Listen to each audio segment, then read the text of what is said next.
Hello बच्चों, our question is a thin spherical conducting cell of radius r has a charge small q. ठीक है, another charge capital Q is placed at the center of the cell. The electric potential at point P at a distance r by 2 from the center of the cell. ठीक है, अपन को capital Q की value भी given है और small q की value भी given है। सबसे पहले अपन एक कंडक्टिंग स्फेरिकल सेल की बात करते हैं। मान लो आपके पास एक कंडक्टिंग स्फेरिकल सेल कुछ इस तरीके से है।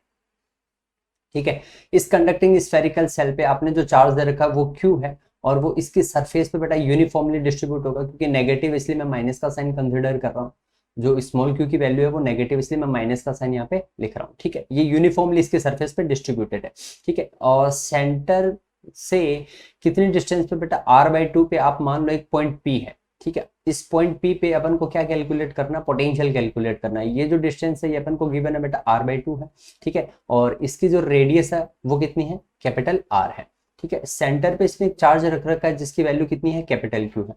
अपन को पॉइंट P के ऊपर क्या कैलकुलेट करना, पोटेंशियल। ठीक है, तो एक कंडक्टिंग स्फेरिकल सेल की वजह से इनसाइड जो पोटेंशियल होता है, कंडक्टिंग स्फेरिकल सेल की वजह से इनसाइड जो पोटेंशियल होता है उसकी वैल्यू होती है बेटा K Q divided by R। ये कांस्टेंट होता है बेटा, इनसाइड में हमेशा कांस्टेंट रहता है। इनसाइड के किसी भी पॉइंट पे अगर अपन पोटेंशियल कैलकुलेट करते हैं वो वैल्यू हमेशा सेम रहती है। ठीक है, तो अगर अपन पॉइंट P के ऊपर माइनस Q की वजह से पोटेंशियल कैलकुलेट करें तो उसकी वैल्यू कितना आएगा, KQ डिवाइडेड बाई R आएगा। तो अपन यहाँ पे बात करते हैं potential at point P। Potential at point P, potential at point P point पे अपन को पोटेंशियल चाहिए जिसको अपन VP से रिप्रेजेंट कर रहे हैं। तो सबसे पहले जो पोटेंशियल है वो स्मॉल q चार्ज की वजह से प्लस पोटेंशियल है वो कैपिटल Q चार्ज की वजह से।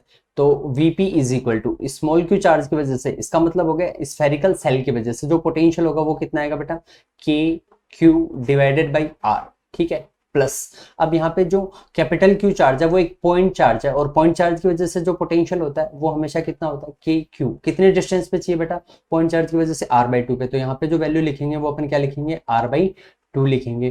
ठीक है, इसको अगर अपन कैलकुलेट करें तो ये आएगा बेटा K small q divided by R plus 2K capital Q divided by R। अब अपन वैल्यूज यहाँ पे पुट करें तो वैल्यूज पुट करने पर देखो जो K है और R है वो दोनों से कॉमन आ रहा है, तो मैं उनको बाहर ले लेता हूँ। ब्रैकेट में क्या आएगा बेटा, small q plus 2 into capital Q। अब अपन वैल्यूज पुट करते हैं तो VP इज इक्वल टू, ठीक है, K की वैल्यू कितनी है, 9 इंटू 10 की पावर 9। ठीक है, R की कोई वैल्यूज नहीं है, एज इट इज रखते हैं।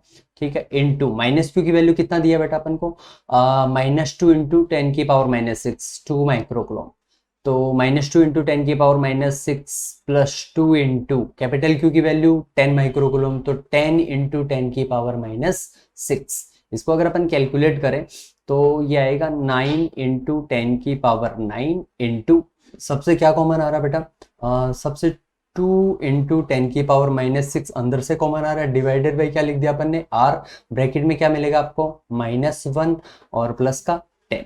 ठीक है, -1 प्लस 10 कितना हो जाएगा, प्लस का 9, और प्लस के 9 को अगर अपन 9 से मल्टीप्लाई करते तो कितना आएगा, 81।